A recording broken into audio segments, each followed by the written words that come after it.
Улсын хурлын дарга эрхэм гишүүдээ Монгол Улсын засгийн газраас 2025 оны 11-р сарын 19-ны өдөр Улсын хурл өргөн мэдүүлсэн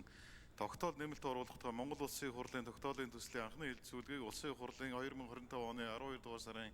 5-ны өдрийн чуулганы нэгдсэн хуралдаанаар явуулж эцсийн хэлэлцүүлэгт бэлтгүүлэхээр төсвийн болон байгаль орчин хүн сэдвийн аж ахуйн байнгын хороонд шилжүүлсэн.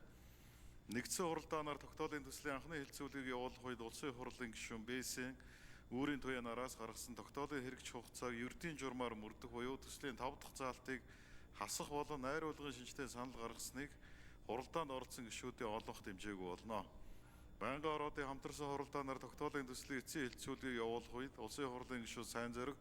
баруун бүс нутгийн өвөлжилтийн нөхцөл байдал, улсын нөөцөд авсан өвс тэжээлийн үнийн мэдээлэл болон цаашид албан татварын хөнгөлөлтөд нэг удаагийн зохицуулт хийхээс зайлсхийх талаар Улсын хурлын гишүүн Мэнд сайхан албан татварын хөнгөлөлтийн асуудлыг ганц удаа нөхцөл байдалтай уялдуулан урьдчилан зохицуулах.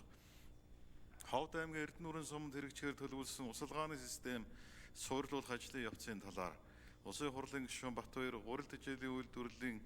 хэрэгцээ шаардлагыг харгалзан татварын хөнгөлөлт үзүүлэх боомтыг нэмэгдүүлэх боломжтой эсэх. Улсын хурлын гишүүн Замир Улаанбуудайн гурил болон малын тэжээлийн нэмэлт бүтээгдэхүүнийг айлын албан татварын тухай хувь хэмжээг тогтоох асуудлын хэрэгж хугацааны талаар хууль санаачлагчаас асуулт асууж хариулт авсан болно.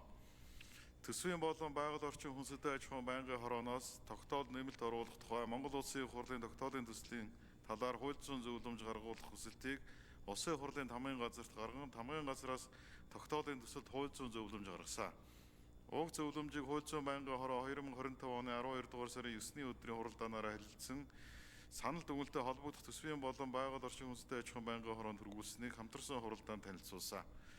Хууль зүйн байнгын хорооны санал дүгнэлт болон Монгол Улсын хурлын чуулганы хуралдааны дэгийн тухай хуулийн 42 дугаар зүйлийн 42-ийн 2 заасныг үндэслэн тогтоолын төслийн 5 дахь заалтыг хасах зарчмын зөрүүтэй саналаар санал хураалт явуулахад хуралдаанд оролцсон гишүүдийн олонх тэмцсэн. Байнгын хорооны хамтарсан хуралдаанаар олонхын дэмжлэг авсан зарчмын зөрүүтэй санал төслийн эцсийн хуулиур болон эцсийн хэлэлцүүлэлт бэлтгэсэн талаарх танилцуулгыг та бүхэнд хүргүүлсэн болоо.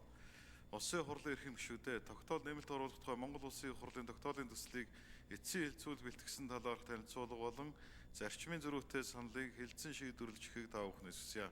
Анхаарал тавьсанд баярлалаа. За